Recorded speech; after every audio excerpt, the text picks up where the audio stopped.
too early. Oh, you said that last night. No, last night I said it was too late. You cheat. I cheat? How can you say such a thing? Well, you do. If it's too late at night and it's too early in the morning, when will it be time? When I say so, because they're my makeups and they don't grow on trees. So I have to ration them. I'll tell you on tomorrow. But we'll be growing up tomorrow. No, now be told. Go on, go to school. I'm always getting into trouble over you lot, and I'm not getting into trouble anymore. I've got my work to do. Farewell. Goodbye. Go away.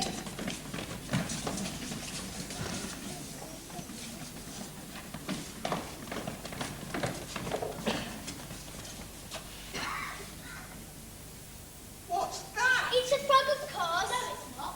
Right. One ride, one story. It's not worth it. Well, tell us two then.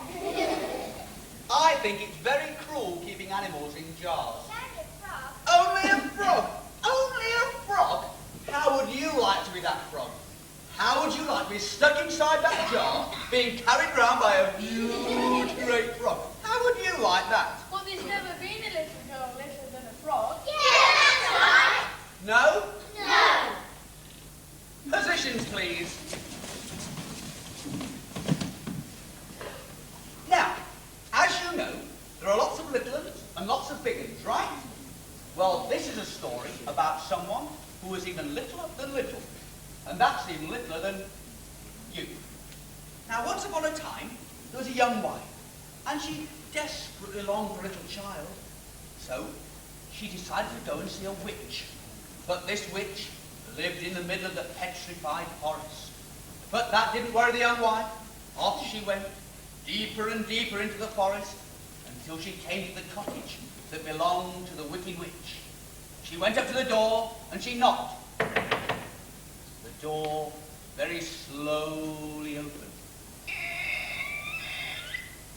And the young wife stepped inside. "Hello!" said a voice from behind the door, and there she was, the wicked witch. So the young wife told her why she'd come. "Right you are, my ducky! Take home this seed, which is no bigger than a barleycorn, and plant it in your garden."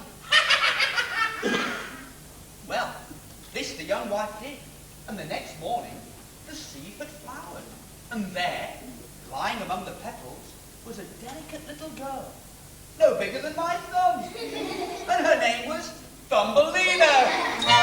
True, true. Though you're no bigger than my thumb, than my thumb, than my thumb, sweet Thumbelina, don't be glum. Now, come, come, come. Thumbelina, Thumbelina, tiny little thing. Thumbelina dance, Thumbelina sing. Oh, Thumbelina, what's the difference if you're very small, when your heart is full of love, you're 9 feet tall. No, you're no bigger than my toe. Than my toe. Than my toe. Than my toe. Than my toe. Than my toe. Sweet Thumbelina, keep that glow. Keep that glow. Then you'll grow, then you'll grow, then you'll grow.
Thumbelina,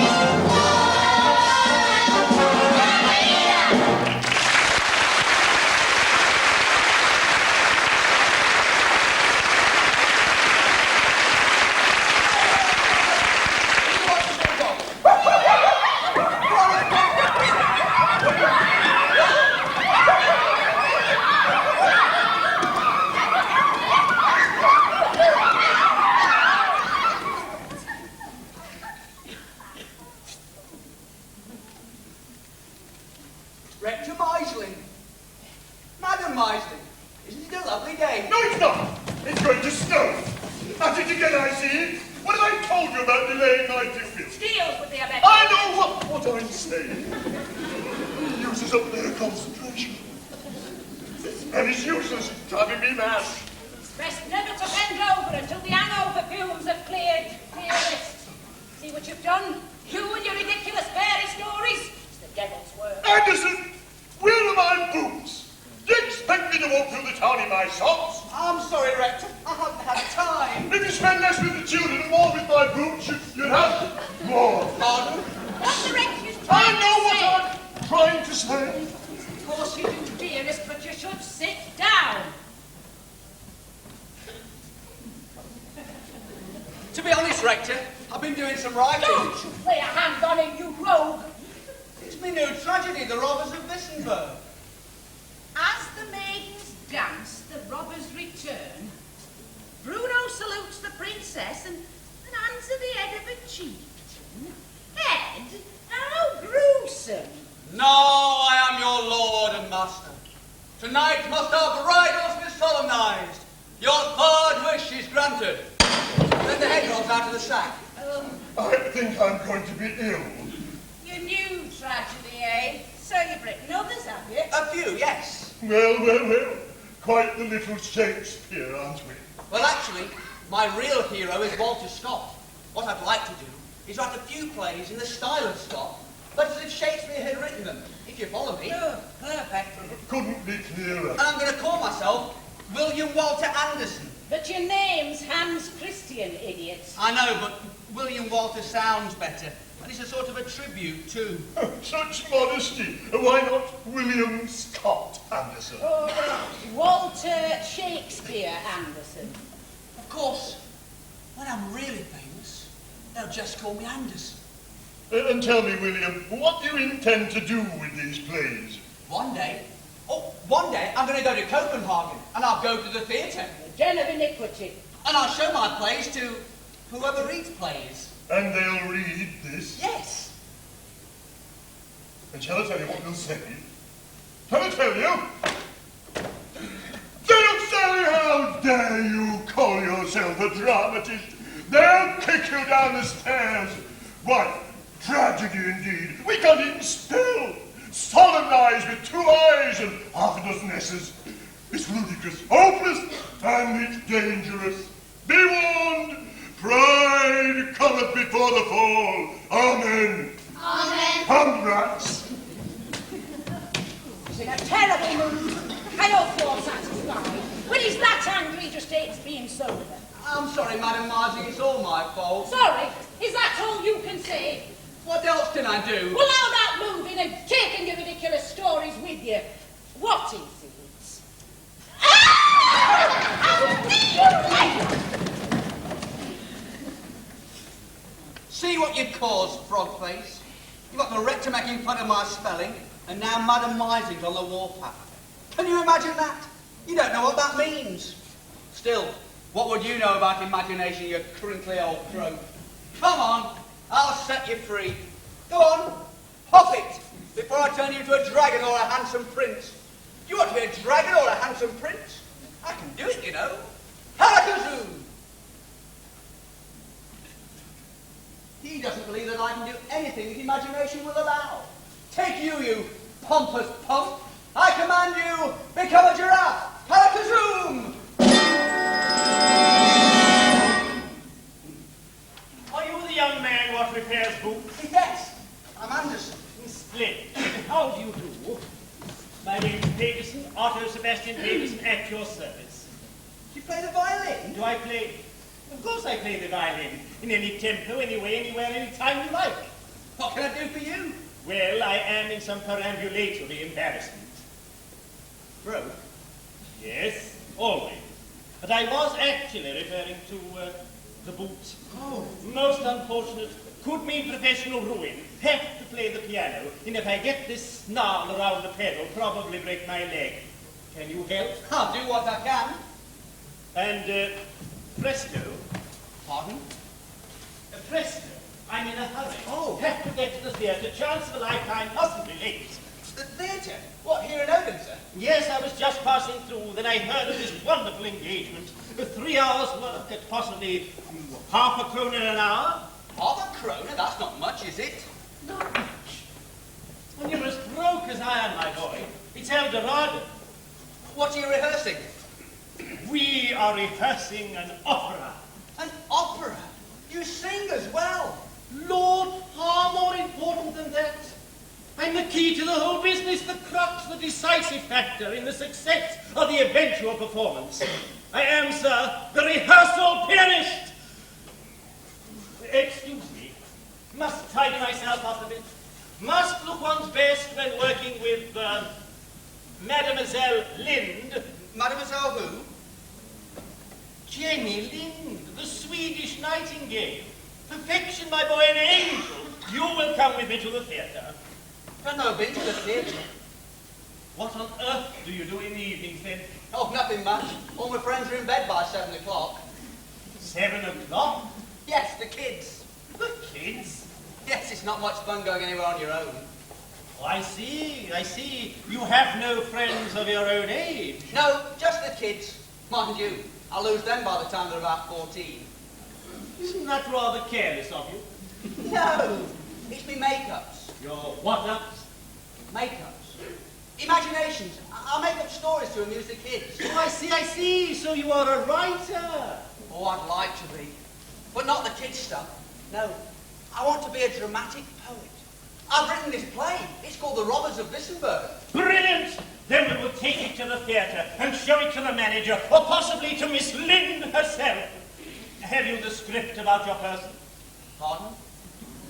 The script, the play.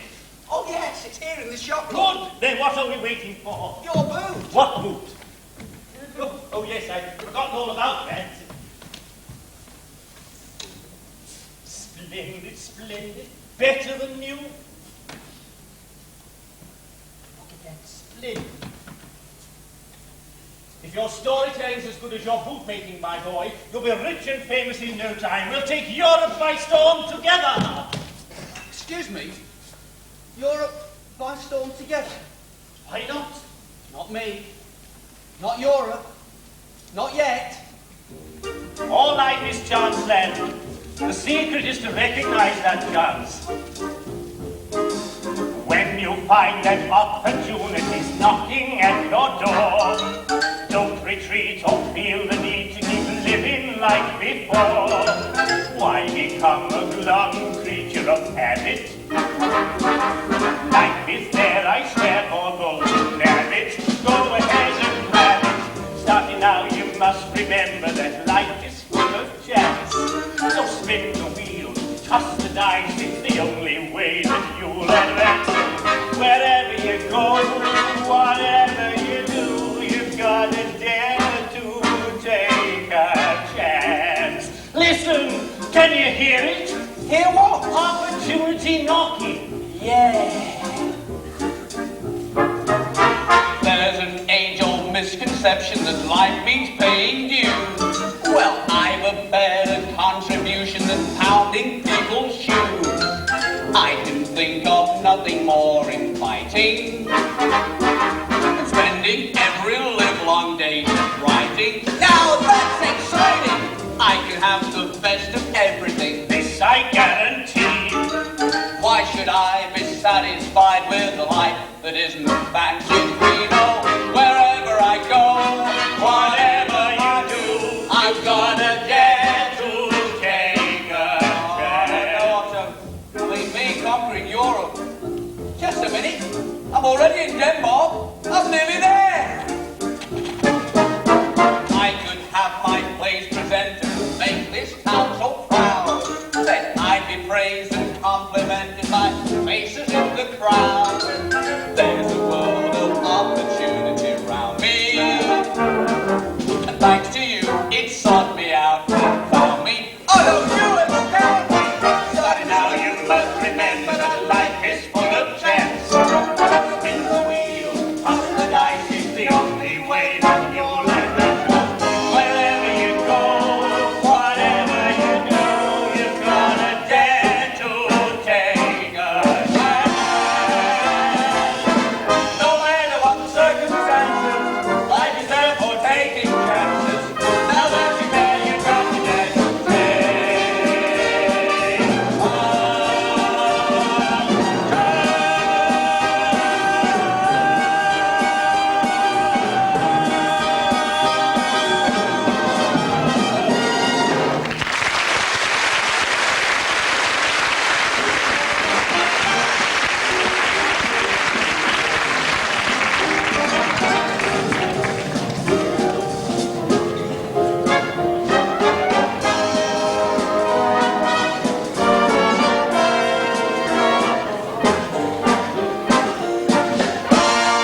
my young friend, Hans Andersen. Yes, we've already been waiting within an hour. I want the opening to Act 2. Certainly, Mr. Just play the music. We're already very late. When you're quite ready, yes, we shall go from Miss Jenny Lynn's entrance. Jenny Lynn's entrance.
Enchanting. It is my honor to command a regiment of your admirers. Never seen the town so full. It's a great privilege for us to have you to open our season. The whole province is clamoring to hear you. Thank you for the promise of this evening. Thank you. Thank you. Well, think nothing of it, dear lady. I have played for some of the greatest artists in Europe. They all know me, but undoubtedly you are the greatest. My dear fellow, we have no time. I don't think we've been properly introduced. I am Herr Max Klaus, Miss Lynn's personal manager. I'm afraid I must insist on this. Mr. Payson. My dear Miss Lynn, may I present to you a young friend of mine, Mr. Hans Andersen, a dramatic poet. A dramatic poet? How very interesting.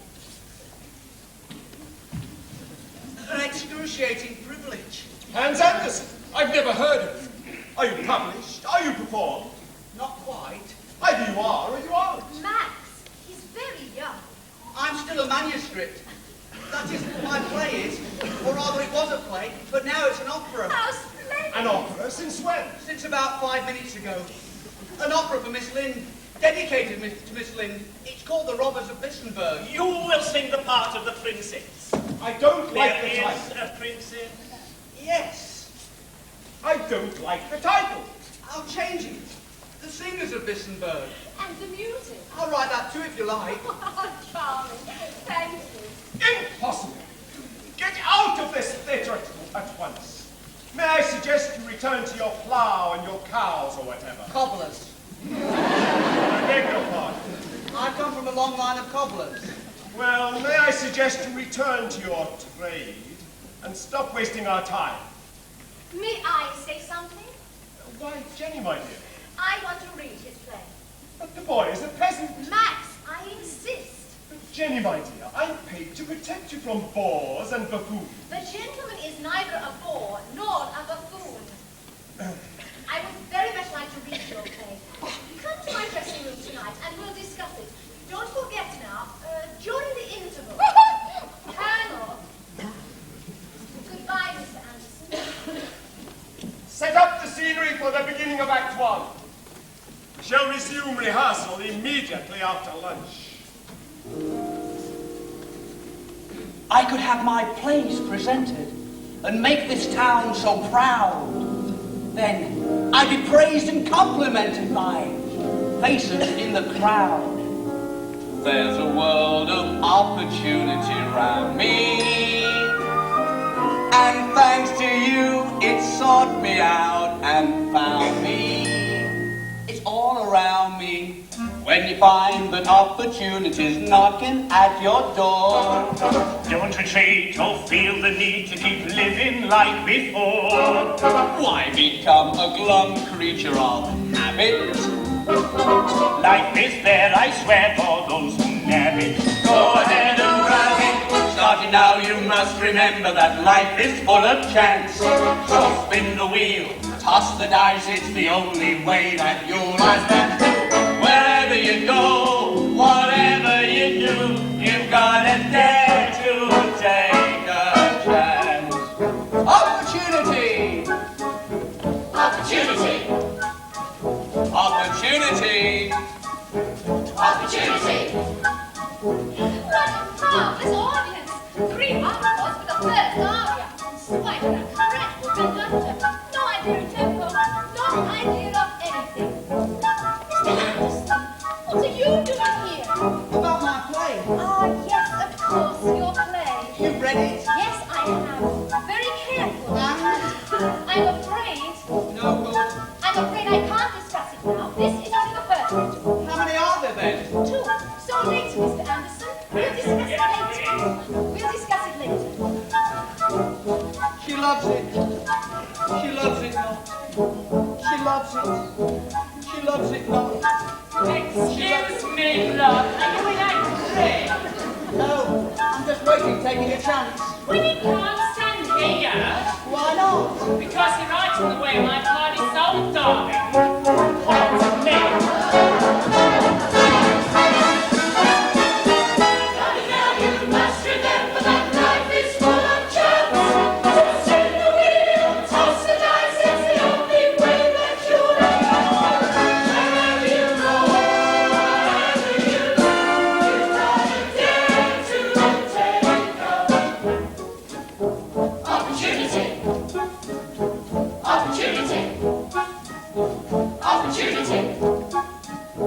Opportunity. That conductor should be hung, drawn, and quartered. Oh, no, on you again, Mr. Anderson. I'm sorry, I was just wondering. Not yet. This is only an interval. You'll have to wait till the end of the opera. How long will that be? Oh, that all depends on the conductor, my dear. At this rate, you'll be lucky to finish by midnight. She hates it. She hates it not.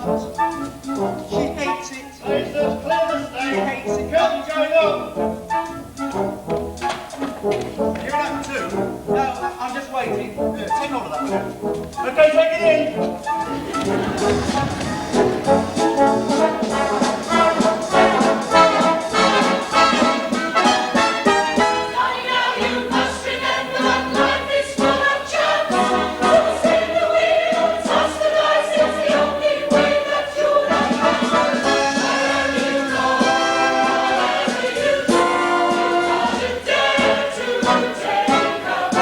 Knocking, knocking, knocking at your door. When you hear it, knocking,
playwright.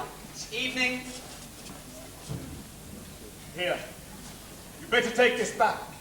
I'm sure you can find better use for it than wasting Miss Lynn's time or mine. It's impossible, ill-written, incompetent nonsense. It was not all nonsense. There was something there, a strange, curious quality that I liked very much. Oh, excuse me, gentlemen. My dear Jane, you astonish me. No style, punctuation all over the place, and the spelling of a child of 3. I had to leave school early. At 3. I was 9. But you can read. Oh, yes. Oh, yes, he certainly read other people's work. I confess I was much surprised when his hero's opening soliloquy began. To be or not to be, that is the question. Tell me, Mr. Anderson, why do you use other people's verse, Hamlet and Romeo and Juliet? Because it's beautiful. But, my dear boy, it's Shakespeare. I know. He's quite good. But you can't use Shakespeare's lines and put your name to them. Why not? Because it's plagiarism. You know what that means? It doesn't sound too healthy. It simply means you must never use other people's words, only your own. But Shakespeare's are so good. Why waste them on just one play? You've obviously a very original mind. Now you must match your writing to your imagination. How? By going back to school. Pardon? By going back to school. But the kids, they'd laugh at me. It's the only way you'll ever realize your ambition to be a writer. Anderson, a certain person has suggested that I write an order instructing your rector Meisling and his dear lady wife to take you back into school to complete your education. Here it is. Is it going to take a long time? That depends entirely on you. But when you think you are ready, please come and see me in Copenhagen. But that could take years. I've been studying the opera for years, and I still have much to learn. Try not to be too disappointed, and work hard. And remember, I believe in you. Max, Colonel?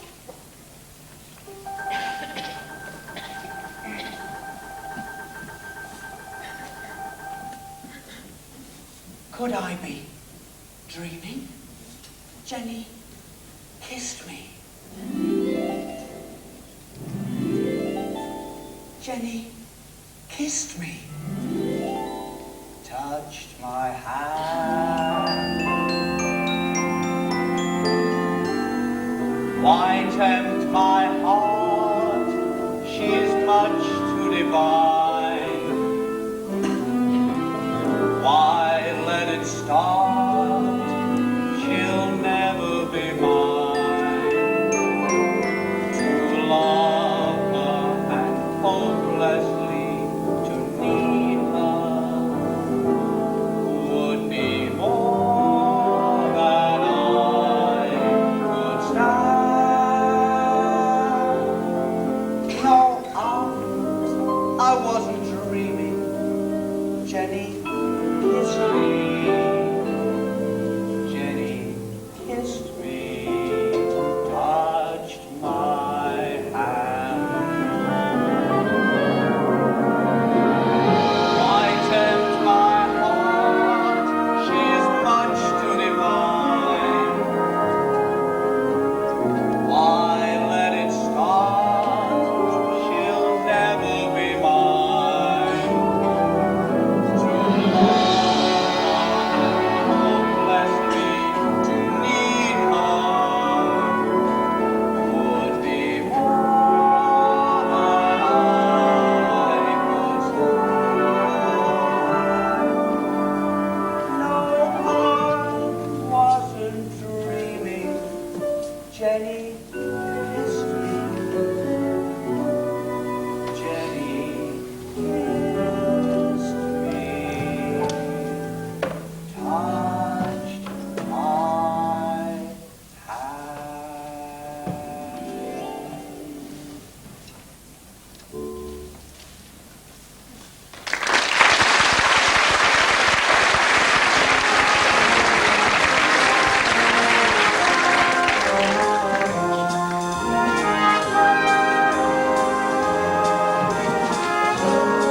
see the conquering hero, eh?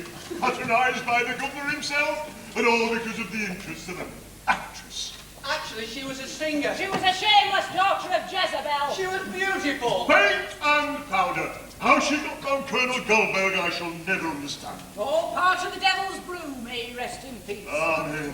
Amen. He tells me you're going to be famous, Anderson.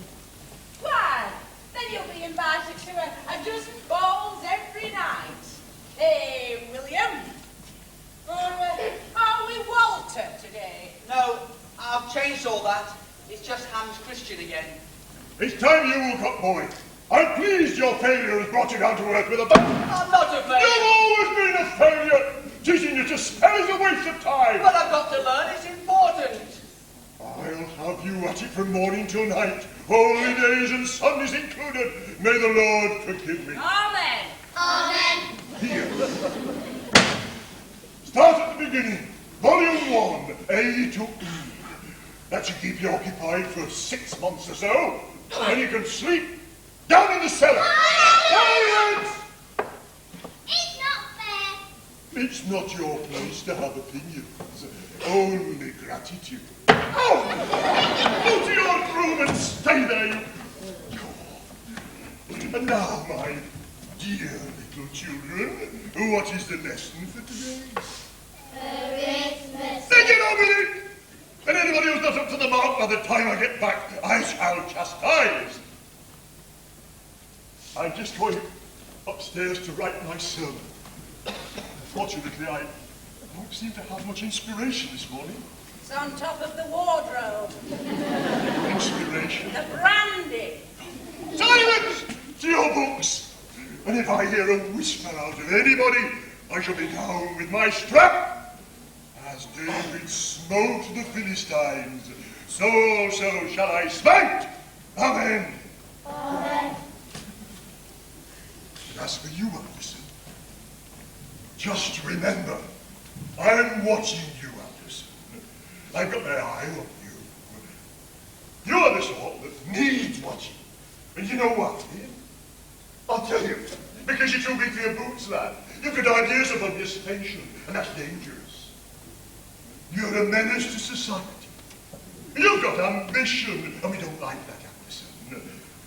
I'm going to see that you see things my way. You're going to really know what I'm talking about. Oh, yes, Anderson.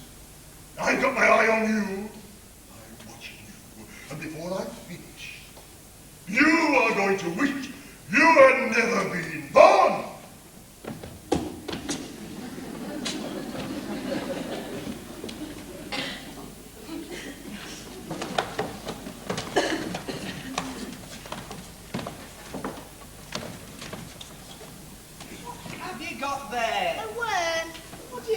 With it. Think if it's thirsty. Well, it may be thirsty, but it's not a drink ink, is it? You may well laugh, but do you realise a worm is a very important person? Yes. Yes. Do you know he's the greatest mathematician in the whole world? One day, they decided they were going to measure the Earth, and he got the job. So if you think you've got a problem, I've studied really hard today, because he may need a bit of help. See how slow he moves? See how slowly he moves now? That's because his job has lasted for over 10 billion years. Every day he's been measuring, inch by inch by inch.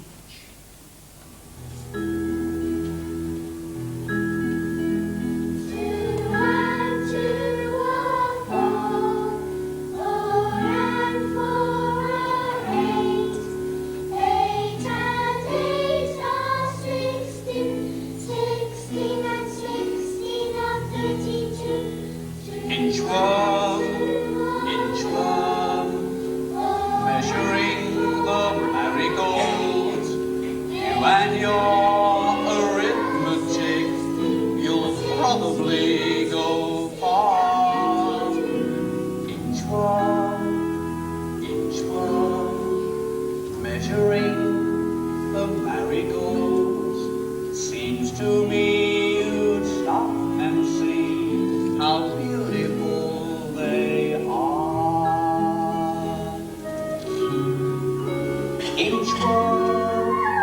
inchworm, measuring the marigolds.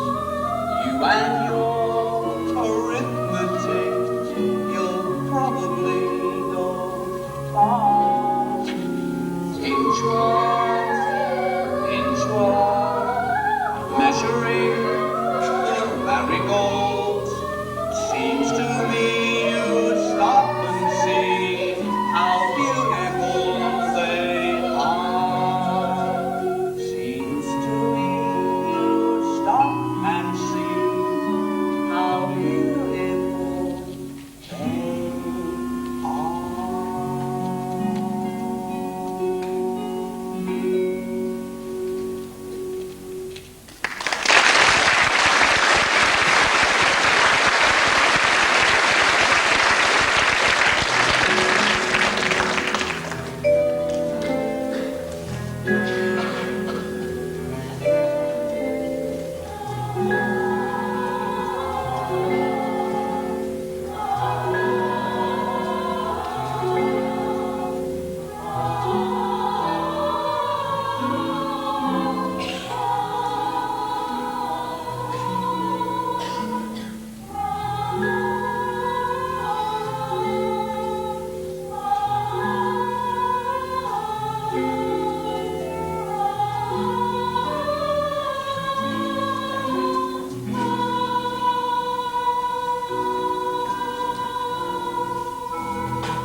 Come now, Colonel. It's bad enough having the man in the village without having him under the same roof.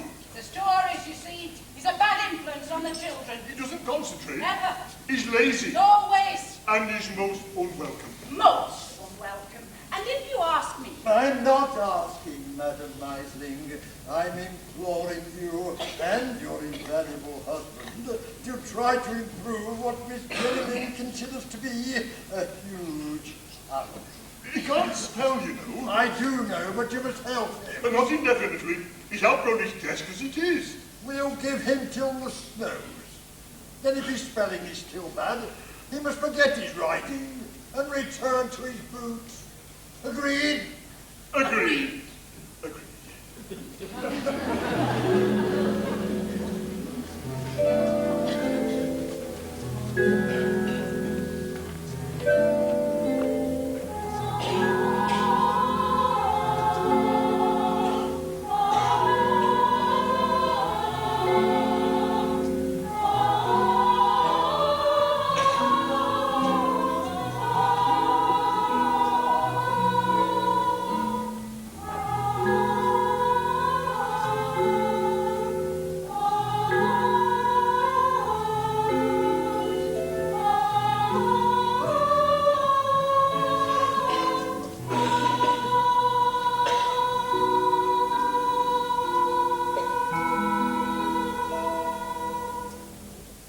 What do you want? A drink of water. A biscuit. Story. Here, have some warm milk, it's better for you. What are you doing?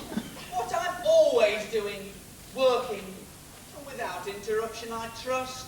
How do you spell rhinoceros? R-Y... No, don't you start. That's all I've had these past 10 months to direct it. Spell this, spell that, semicolons, inverted commas, question marks, exclamation marks. It's driving me mad. I don't see what all the fuss is about. Why don't you just look it up in the dictionary? Because I don't always know the proper meaning of the word. It's not just the spelling, it's the understanding. First you've got to understand. Understand? I wish I did. It's almost a year now and I still can't get the hang of it. If I don't get the hang of it soon, I shall never get to Copenhagen. I've got to get to Copenhagen. Tell us a story. No. Just one tiny little one. No! She'll cry, and if she'll cry, she'll bring Madam Marsden down. That's blackmail, that is. I don't care. I'm past caring. Do what you like. Madam Once upon a time! Positions, please.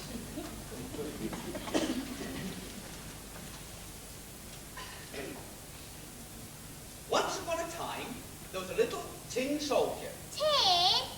Yes, he was made out of an old tin spoon and he lived in a box with 25 other tin soldiers. All made from what spoon? Why not? Not enough tin. Well, our soldier only had one leg, but he was very brave and very steadfast. And what was more important, he was very much in love. Love? Yes, because on the other side of the nursery, which seemed like 1,000 miles away, was a beautiful cut-out figure of a little ballerina, and her name was Jenny. Why? Because they're always called Jenny. I don't like that kind of story. I think it's wonderful. I do. I think it's truly wonderful. I had a little ballerina once when I was a child. I was a child, you know, long ago, before I grew up, before the rector. Louise, darling! Ah, shut up and drink your brandy! Of course, I never had a little tin soldier for my ballerina to love, but somehow I know that if I had, I would have invited them to tea. Do you think they would have come? To tea, I mean. Oh, but please, I digress. Do continue. Well, anyway, one day, the soldier met the ballerina. She had danced too far one day and fallen close by the soldier's garden. He called to her, but she didn't make a sound. So the soldier hopped over to her and lifted her up into his arms. As he did, she opened her lovely eyes and smiled. You may kiss me if you wish. But before they could kiss, the ghost of the nursery came angry that two people could fall in love so quickly. And the two lovers entwined. The evil spectre took the form of a huge ogre. Bigger and bigger he became. Closer and closer. Almost dead, and he would devour the lovers with one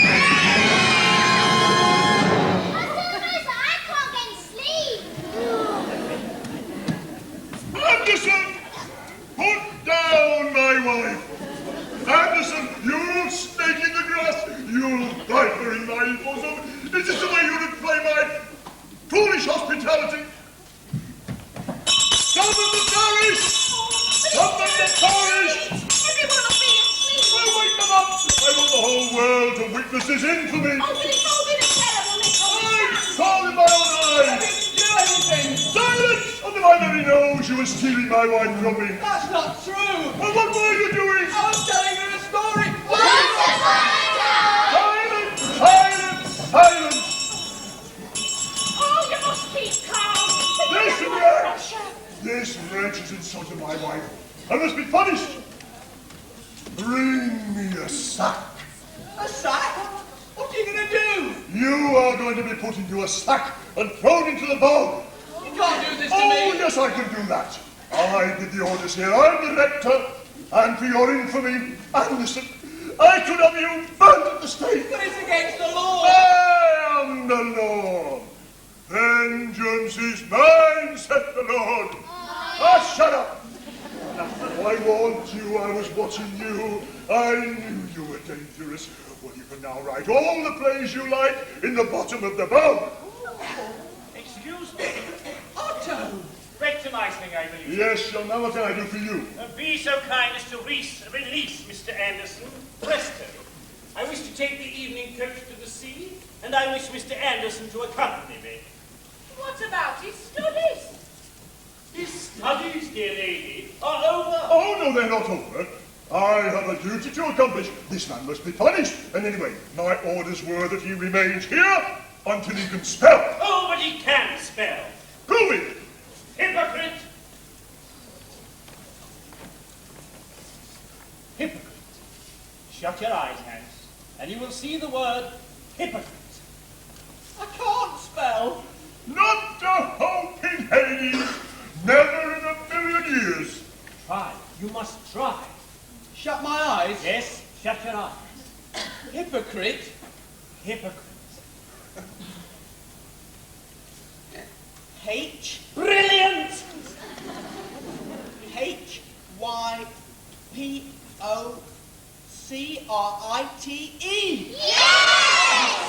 Bravo. not difficult when you try. No, but when I shut my eyes, I can see the word. I don't have to search for it. Exactly.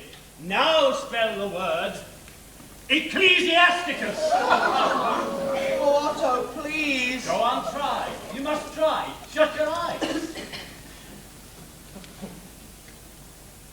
ECCLESIASTICUS. I can spell! I can spell! I can spell! I can spell! I can spell! I don't even have to look! I can spell very well any old thing in the book. Take a T-double-C with an L and an E and nothing body clean. But an S and an I and an A and an S and a T-I-C-U-S. The Johnson-Asticus is doing fine. And that you're asking us to pull it on the line. My spelling, Crackitus, maybe Tacitus, attempted by friend Ecclesiasticus. It may be horrible, but probable that I'm a cornicopolable, open-a-volata, biblio-philippi blandishment, can lead to languishment, which is only a stone's throw away from British establishment. It's better to be clandestine when you're with a Philistine. Well, it's perfectly fine if you happen to be a Byzantine. If you're a carnivore and long to Bangalore, be sure you go straight to the freshly digitated tour.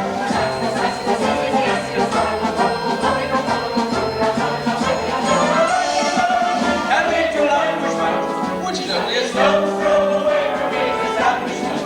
It's best to be clandestine when you're with Philistine. But it's perfectly fine if you happen to be a Byzantine. Did I tell you that I can spell? I don't even have to look. He can spell very well. Any old thing in the book. Take a D-double-C with an L and an E and you've got it very clean. Put an X and an I and an A and an S and T-I-C-U-S with your C-asticus. It's doing fine. And that you're asking us to put it on the line. Did I tell you that I can spell? It's the fact that I No! Just a moment. I have a duty to accomplish, and I will not judge you whether you can spell or not, Anderson. So I have come up with a word which, if you and your intended mingling with the upper echelon of Copenhagen literary circles, you may find useful to use at some future occasion. The word, Anderson, is anthropomorphosis. I beg your pardon? Anthropomorphosis. I've got him. Anthropomorphosis. Come on, go on. Brain, don't fail me now. Give me an A. Give me an N. Give me a TH. Give me an ROP. Have you got an OM, OR? And a P, and an H, and an I, and 5 T!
Here we are. Not long to wait. Good evening. Good evening, gentlemen. Is this where the coach leaves? Yes, just waiting for the mist to clear. Very dependable service. Excellent service. Dependable as clockwork. Is this how you got your identity then? By coach? Well, I was just passing through. I thought I'd stop off and collect you. I'm jolly glad you did. But I still can't figure it out. How it was I suddenly discovered I could spell. Well, it's simple. You see, all you needed was a little push to your confidence. I'll go and see where that coachman's got to. Coachman! Are you a midshipman? Yes, I'm just waiting for my ship's coach to go to Copenhagen. Cool. I expect you've had to study a lot. Oh yes, algebra, geometry, trigonometry, and astronomy. How old are you? 12. You'll be all right. You'll probably be an admiral by the time you're my age. I don't know about that. This is only my first ship. Your first ship. Aren't you a bit frightened? Yes, I am a bit. They'll miss you at home. My sisters will. I've signed up for 3 years. How long? 3 years. Gosh.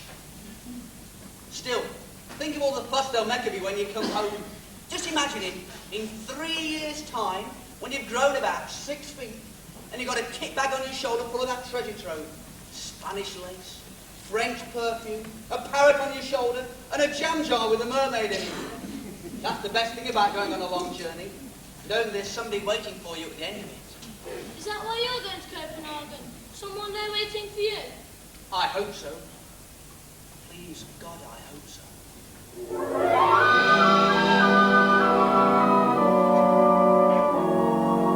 Her arms were warm as they welcomed me.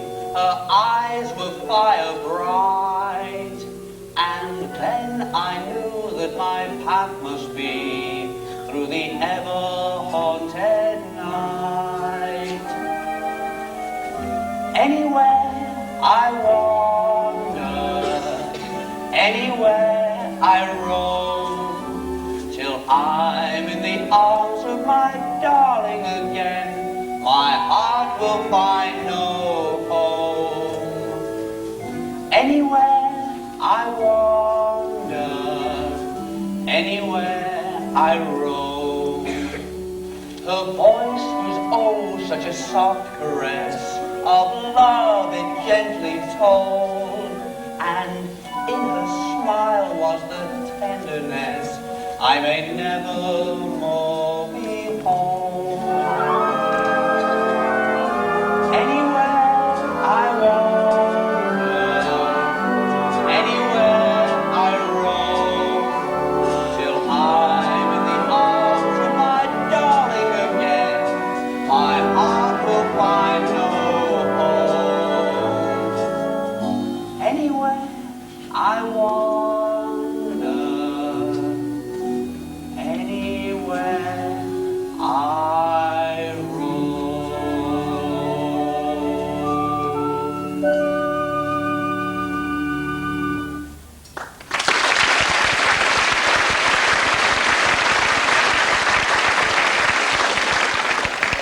All ready, Otto?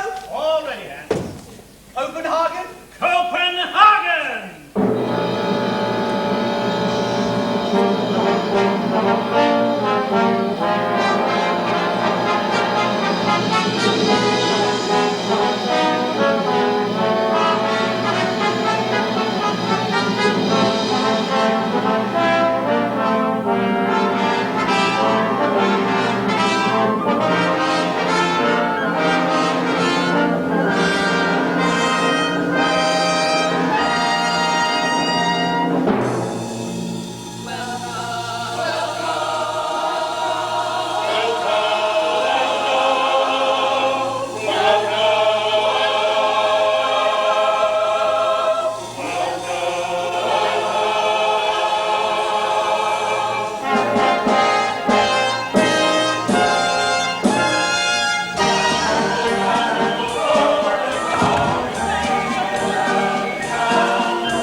sailed up the Skagerrak. We sailed up the Skagerrak. And sailed down the Kattegat. And sailed down the Kattegat. Through the harbour and up to the quay.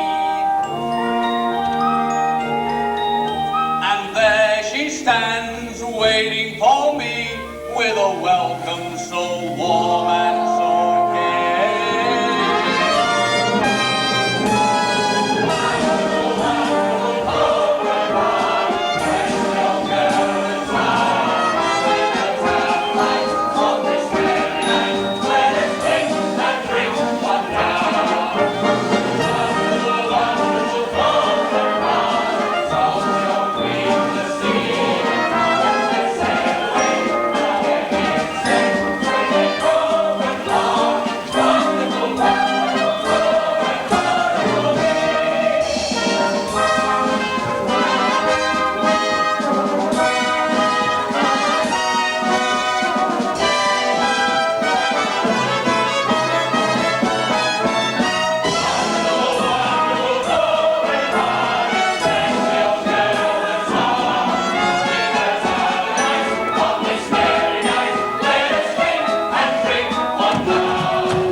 And this is my lucky day. It's full of the magic I need to speed me on my way. My pocketbook has an empty look. I limp on a lumpy shoe. So I turn into a flying fish or a millionaire in a rocking chair or a dumpling in a stew. I'm Hans Christian Andersen, that's who. I write 2,000 words a day in a hand so neat and fine. A tragedy or a comedy with a laugh in every line. But no one seems to understand. Some even want to throw me out. They shake their heads and go tut tut. Yet one fine day they'll be proud to shout, I'm Hans Christian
comes to collect servants, not before.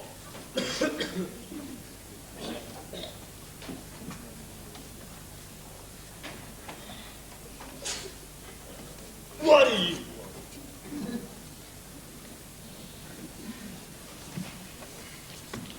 Still no success, Maestro? Otto, how long have you been here? Long enough, old friend. Long enough to see that things aren't all that they should be. Oh, nothing's changed. It seems it's the wrong time of year for my kind of work. It's always the wrong time of year. Now look at me. I'm inside for vagrancy or something. Well, you just have to wait. For what? For Miss Lynn. I've been around the Opera House 1,000 times. I've had 1,000 messages. But it's no use. She's away in America. Well, she'll return. And when she does, she'll help you. Be patient. Patient? Patient? Otto, how patient can you get? What's been happening with you? Alas, expectation was greater than reality. I heard that the opera wanted a basso profundo, but I wasn't profundo enough. At the ballet, my pas de deux was pas de chance. And all in all, my artistic qualities are somewhat dilapidated. So, in need of repair, I find myself here, in the hostelry of home. I beg your pardon? Are you blind, boy? The only solution? 3 square meals a day and a roof over my head. Otto, there's a prison under it. Ah, but it's great material for a writer.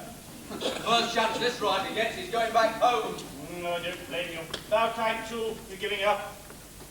I'm going back to shoemaking or something more important. Quite right. Don't blame you. There are lots of things more important than achieving something. Well, there's happy days for a start. Happy days. Bless them. You know, I haven't seen any since I've been in Copenhagen. All you get in this place is promises. They break like pie crust. Talking of pie, what time is dinner, gentlemen? Any minute now. Excuse me? What time's dinner? This is a prison. There is no dinner. And you know there's no dinner. I know there's no dinner. They know there's no dinner. But that's the difference between you pessimists and us optimists. You accept the worst. We expect the best. If you wish to spend eternity falling into the trap of controlling your imagination, fall away, lad. But allow us artistes to indulge ourselves in our own fantasies. They are so much better, believe me. Tell me, is the food in here as succulent as ever? Even better. Now there's a new chef. Did you hear that? A new chef? Yeah, today we got fish and oyster soup, turbot poke, and garnished with parsley and dumplings. Dumplings? How wonderful! Isn't it wonderful to be safe inside once again? I remember very clearly how the food here nearly turned the simplest lunch into a proper gourmet treat. It seems in recent memory, the sheets in the infirmary, the softness never wrapped around your feet. Ah, but that's become a typical complaint, because this sort of place is good, then it ends. Why don't we tell him about our happy days? Nothing can beat all the friends that you meet in this place. Some of us come from high society. We try to work in on the hopes of the gang, which is half a smile in your face. You'll find the landlord here with more ways convenient, especially when you both are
going home. I'm thinking fondly about my happy days.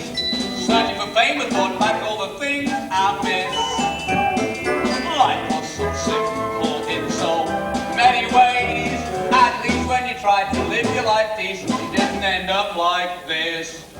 I know you told me that a true artist suffers, but I have no intention of becoming one of these duffers. So let me travel back to my happy days. But I had plenty of pain dues.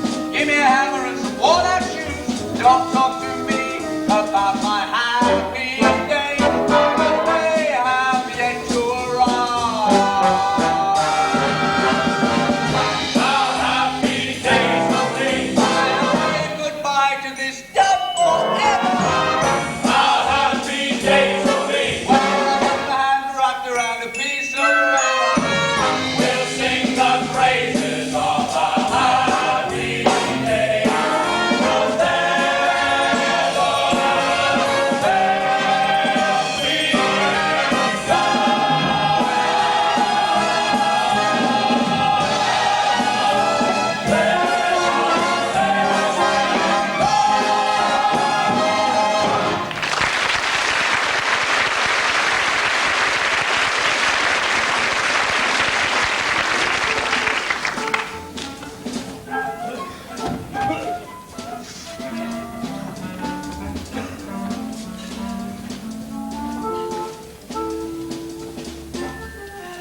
Today to a tumultuous welcome.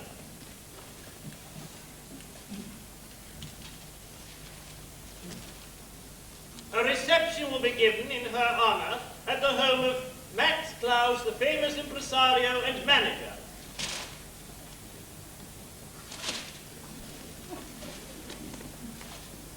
Will Hans Andersen, or Hans Christian Andersen, or William Walter Andersen, or Walter William Anderson, please contact Miss Jenny Lind at his earliest convenience. Pardon?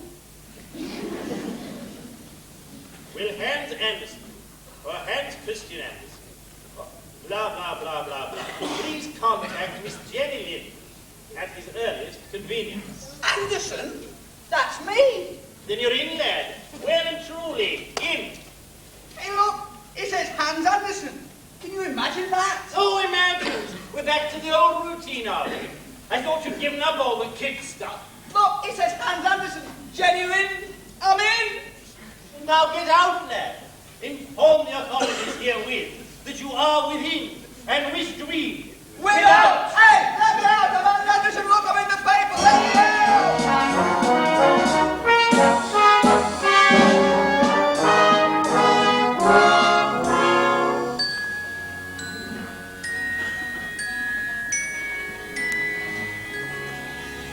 Have I stayed away too long?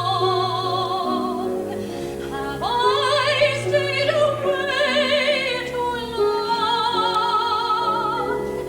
If I came home tonight, would you still be my darling? Or have I stayed away too long?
dear Miss Linda.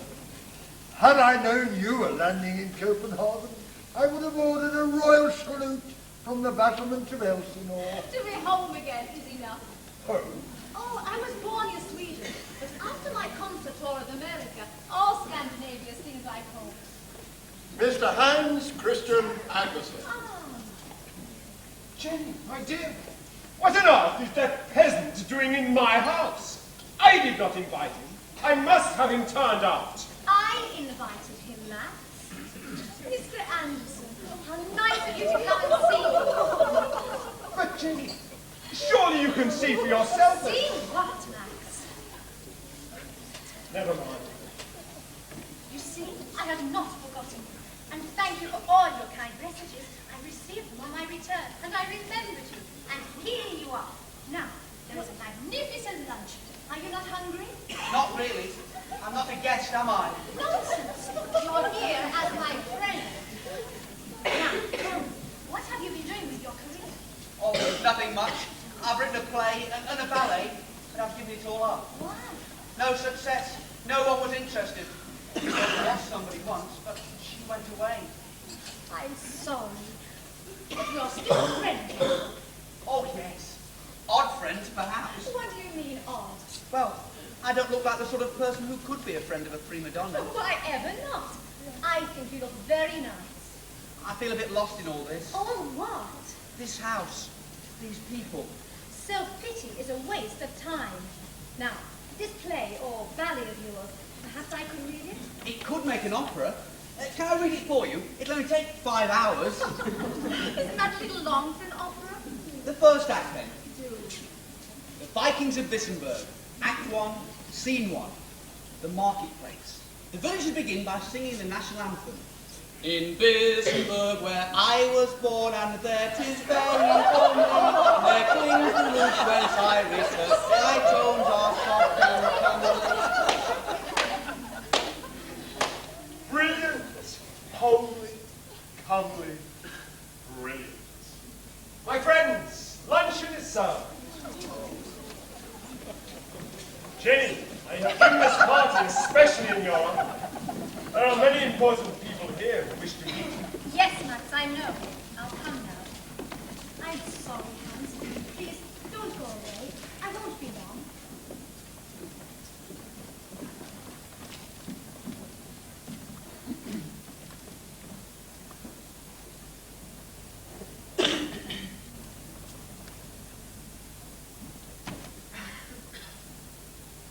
Strange, aren't I? Out of the ordinary. That's the trouble with big cities. Little villages too, come to think of it. You don't happen to fit in with what everybody thinks is right and proper. Then you're out of the ordinary. And people laugh and make fun. And they become terribly cruel.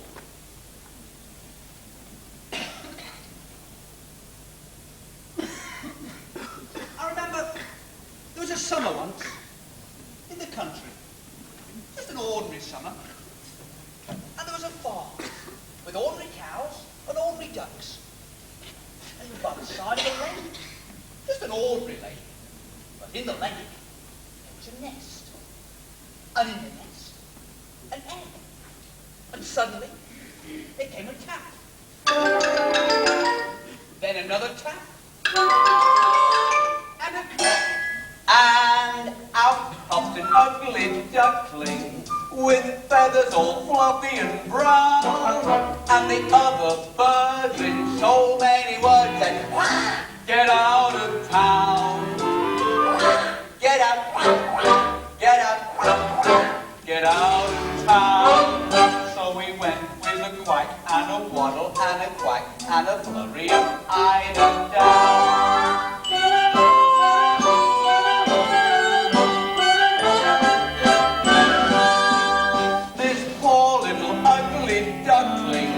Went wandering far and near, and in every place they said to his face, now, get out of here.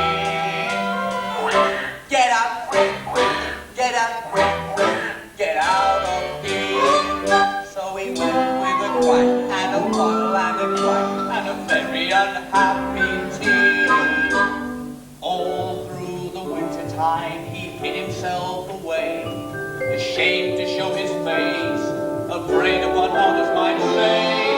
All through the winter, in his lonely clump of wind, till a flock of swans flying by very soon agreed, you're a very fine swan indeed. Swan? Me? A swan? Go on. They said, yes, you're a swan. Take a look at yourself in the lake and you'll see. And he looked, and he saw, and he said, it's me. I'm a swan. Whee! I'm not such an ugly duckling with feathers all fluffy and brown, and the other birds in so many words and the best in town. The best, the best, the best in town. Not a quack, not a quack, not a waddle or a quack, but a glide and a whistle and a snowy white back and a head so round and wise. An ugly duckling, not I.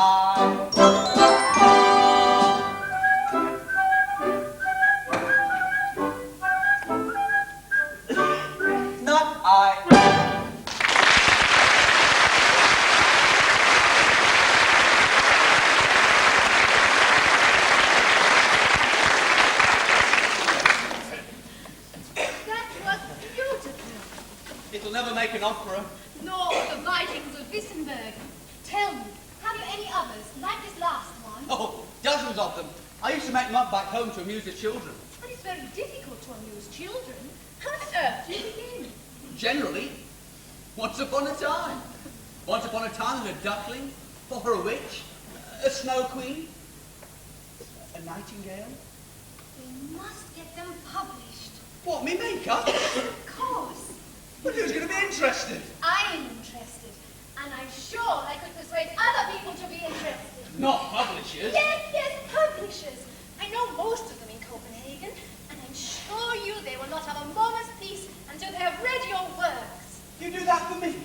Mr. Anderson, I want to help you. You write your stories down. Then we'll see what we can do. Miss Lind, I will do it. I know you will.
going into my third edition. But the second? Sold out. Oh, Hans, that's wonderful.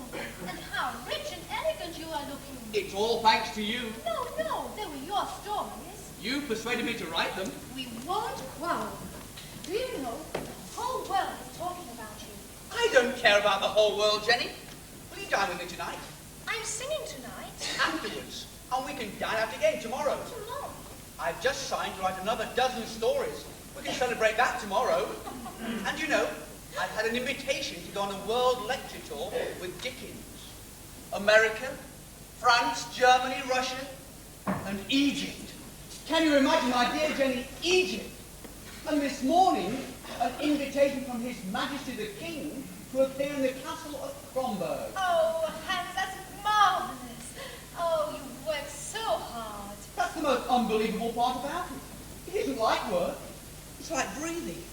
Every breath is a word. Every sigh a sentence. Every smile, every tear a story. The story of my life. And I find it so simple to put down that I must put it down. I must tell the world. And you must think I'm mad. No, I'm so proud of you. Are you really? Truly. Jenny, my dear, Yes, what is it? please remember you are singing tonight. You should be careful of the autumn air. You have a long and difficult performance to give. Now, I really think you ought to get some rest. Yes, Max, I know. But first, you must say something nice to Mr. Anderson. His new collection of tales are going into another edition. Yes, well, I'm afraid that I, for one, will not be reading them. Oh, what a pity. Why? Well, I write my stories so that children may listen and adults may learn. Indeed. And what is it then that I must learn? To listen. Well, unfortunately, I find your stories quite childish and dreadfully sentimental. I think they're enchanting, You're each entitled to our opinion, Jenny. but not entitled to be rude. I stand rebuked. I apologize. Not to me. Mr. Anderson. Oh, Mr. Anderson and I understand each other very well.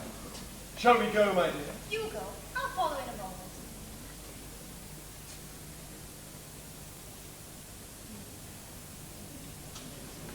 I apologize for my manager.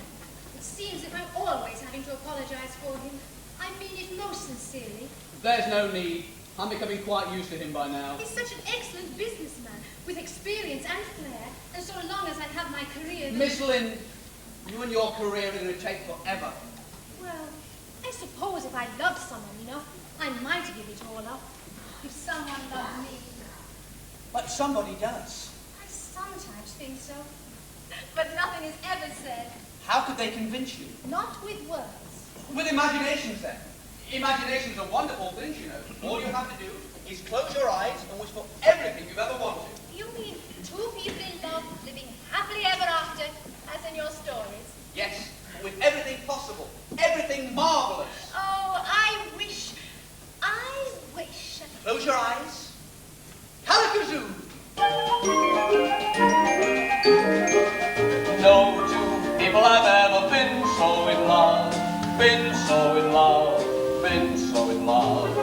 No two people have ever been so in love. Been so as my lovely dove, and Never before and never again. never before and never again. No two people have ever been so in love, been so in love, Been so in love. It's incredible. No two people have ever been so in been love. so as my lovely dove, and I.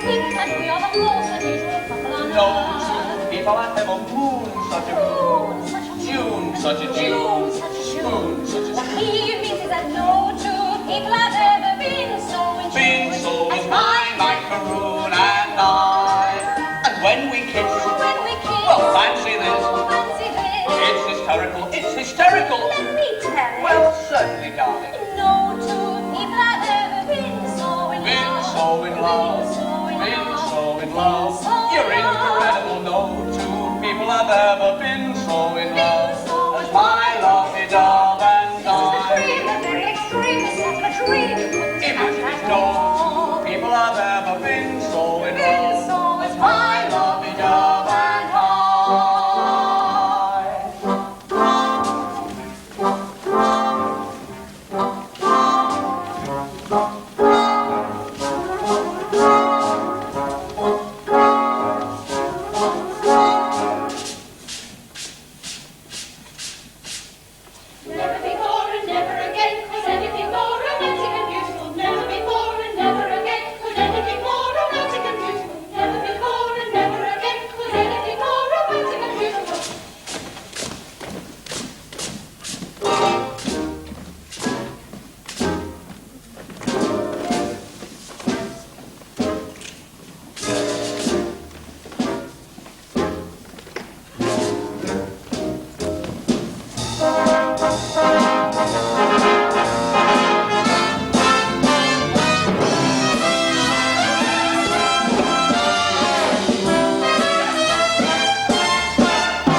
mean him?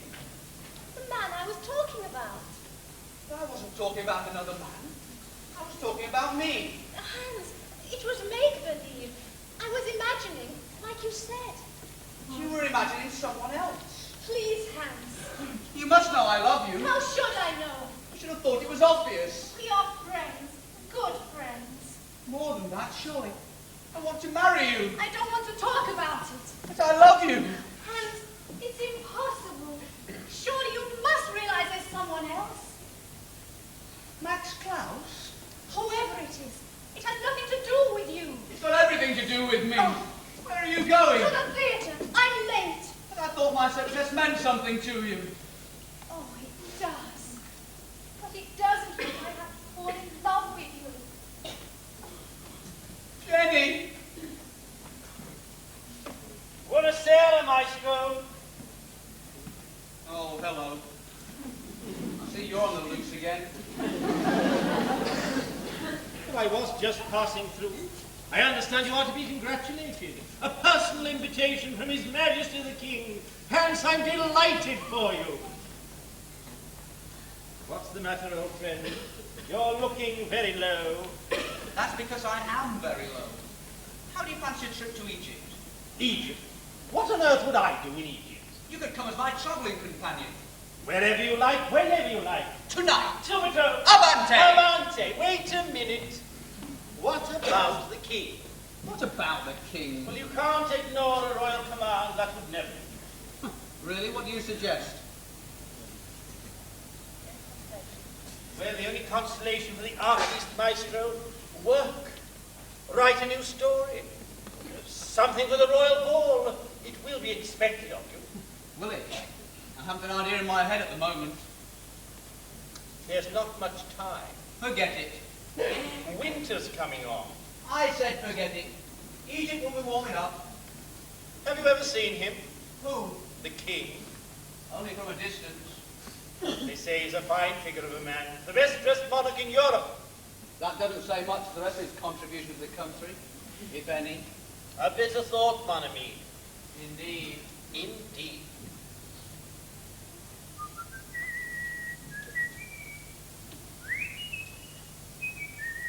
What are you doing? Oh, it's a little tune. I was rather hoping you might write a lyric for it. Oh, really? Unless, of course, you've something more important in mind. Such as? A story for the king. Because it's expected. It is. One can become tired of doing the expected. One can. You have no intention of going to Egypt, have you? No, you haven't. I'm to tell a damn story. A damn good story, yes. Why? Because, if you'll permit a little accolade, you do it rather well. And because you are Anderson, and because the children come to you when you speak, the king is no less a person than a child. That's very good. Then the king shall have his story, dear friend. Dear friend.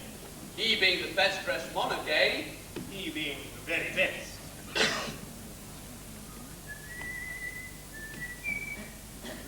I've got a lovely idea for that tune. Hum it.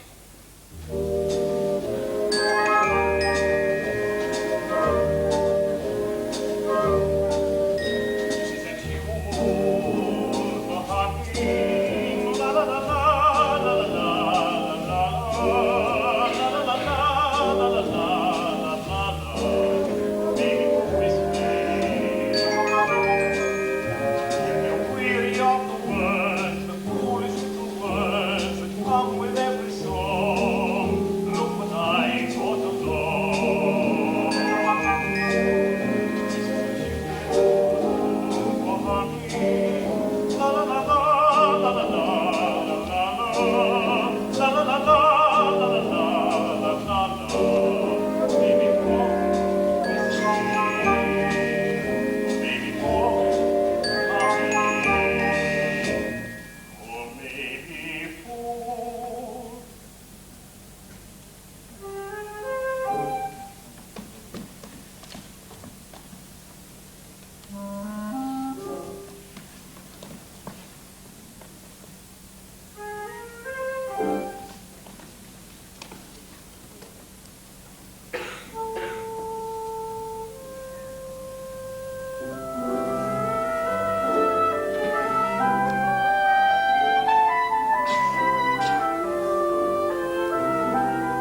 As I recall, you never approved of functions like these.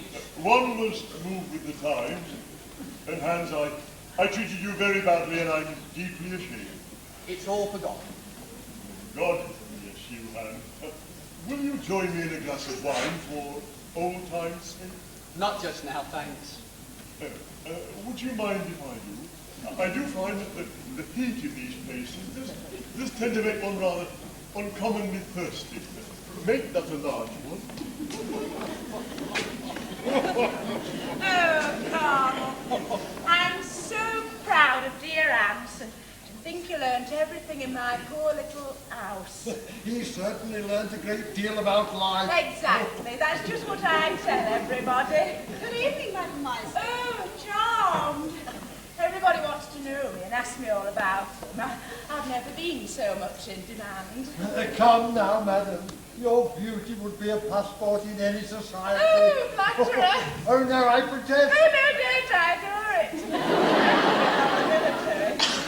It's always vulnerable to a uniform. Oh, Colonel! Dancing with you is divine. So many medals. It's like waltzing with a chandelier. Oh, this evening will be absolutely scandalous. I live in hope. There he is, and there she is. Oh, it's Miss Linda. Love story that never was. My dear Miss Linda, good evening. Oh, good evening, Colonel. Hans, Hello, Jenny. I missed you at the opera. Oh, really? I'm surprised you had time to miss anybody. Are you two not dancing? Miss Lynn doesn't have the time. Her career is so very demanding. That's not quite the thing, is it? Are you still angry, Hans? I'm still resigned. Jenny, my dear. How's the spelling? What? The spelling's fine. How's the party? Oh, splendid, splendid. Spiced with a little intrigue, perhaps. Oh. I'm not sure I follow you. Well, the story's expected, you know. Of course.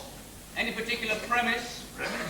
I'm afraid I... Well, what do you want, sir? A witch? A goblin? A little elf, perhaps? My dear Anderson. Well, what, sir? Your pardon, sir.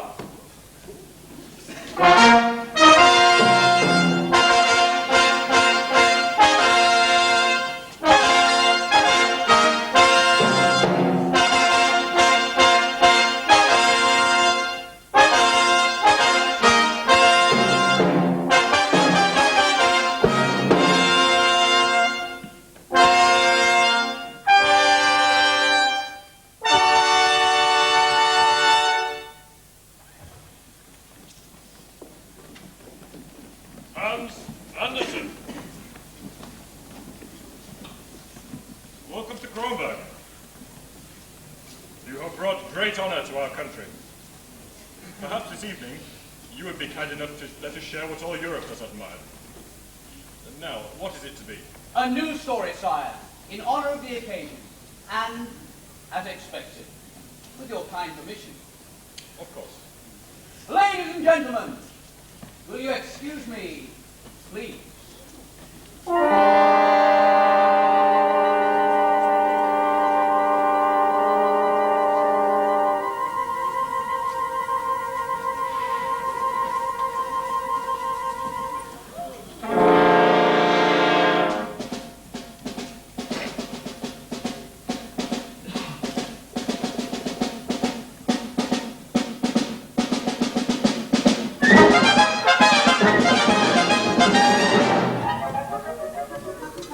Your Majesties, my lords, ladies and gentlemen, this is the story of the king's new clothes. Now, once upon a time, a very rich and powerful king, but also very stupid. He was always spending his time and money on interminable parties and expensive banquets, like tonight. But he was especially insane about wearing new clothes. So one day, there came to his palace a swindler. Now the swindler came to sell the king what he said was a magic suit. Now to tell the truth, there wasn't any suit at all. The swindler simply held up his empty hands like this and said, "Your Majesty, this is a magic suit. To anyone who is wise and intelligent, they can see how beautiful it is. But to a fool, it is absolutely invisible. I see, said the king, and not wanting to appear a fool, added, isn't it grand, isn't it fine, grand, fine, grand, fine? The suit of clothes is altogether, the most remarkable suit of clothes that I have ever seen. These eyes of mine at once determined the sleeves are there, but the cape is ermine, the hose are blue, and the doublet is a lovely shade of green. Somebody sent for the queen. Well, the queen came, and she was told about the magic suit and what she was supposed to see. And naturally, she didn't want to seem like a fool, did she? She took one look at the garment and said, isn't it grand? Isn't it rich? The suit of clothes is altogether the most remarkable suit of clothes that I have ever seen. His eyes of mine at once determined the sleeves are velvet, cape is ermine, the hose are blue, and the doublet is a lovely shade of green. Where would the court have been? Well, the court convened. The ambassadors came, the counts, and the dukes, and they were all told about the magic suit of clothes and what they were supposed to see. And so they quickly agreed. Isn't it? Isn't it? Isn't it absolutely? The suit of clothes is altogether the most remarkable suit of clothes a tailor ever made. So quickly, put it all together with gloves and motor and hat and feather. It's altogether the thing to wear in Saturday's parade. Saturday's parade. Leading the royal brigade. Well, that became a magic time. Everybody had heard of the magic suit and what they were supposed to see. The people lined the streets as the artillery came by. The fife and drum call, the royal guard, and finally, the king, and everybody cheered. Hooray! For nobody wanted to appear a fool. Nobody, that is, except for one little boy. You see, for some reason, he hadn't heard about the magic suit and didn't know what he was supposed to see. He took one look at the king and exclaimed, look at the king! Look at the king! Look at the king! The king is in the altogether, but altogether, the altogether is altogether as naked as the day that he was born. The king is in the altogether, but altogether, the altogether is altogether the very least the king has ever worn.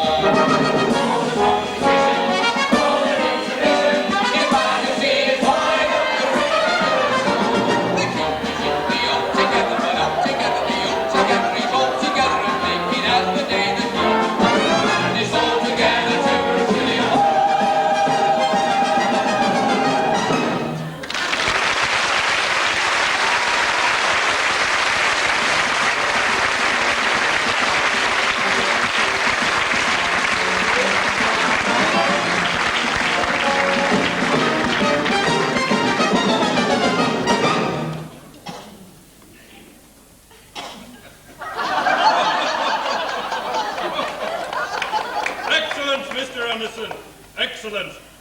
A moral we must note most carefully. I shall remember it whenever I'm tempted to use my royal privilege instead of my common sense. And now we would like to decorate you with the highest honor we are able to award. The Royal Order of Dunborg. Thank you, and Anderson.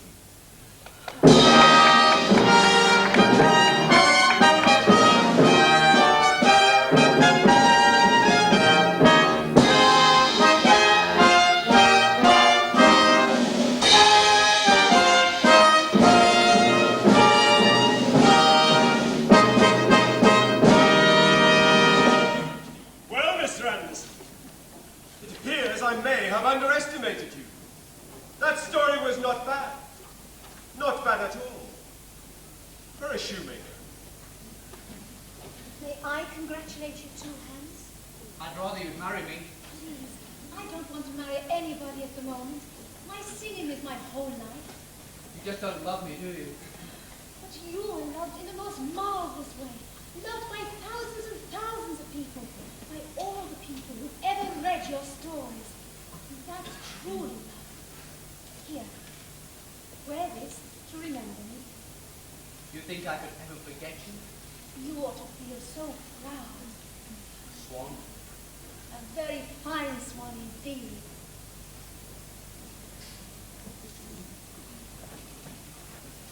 I agree. You know, Otto, I was just thinking how much everybody's helped me. Jenny showed me how to work.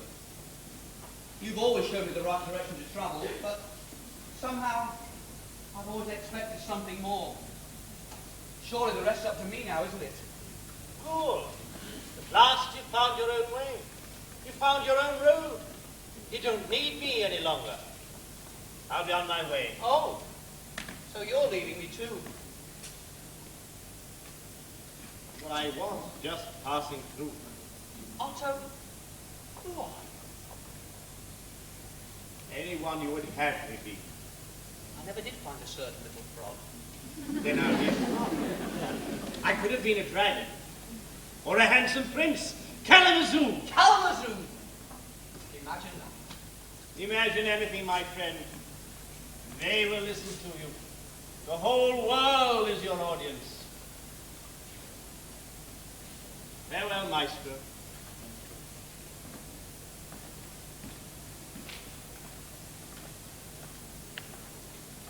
Jenny.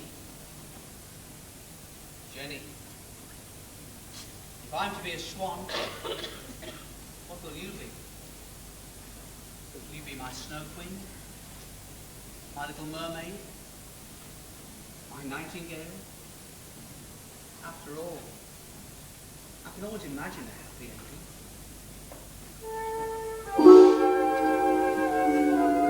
Anywhere I wander, anywhere I roam.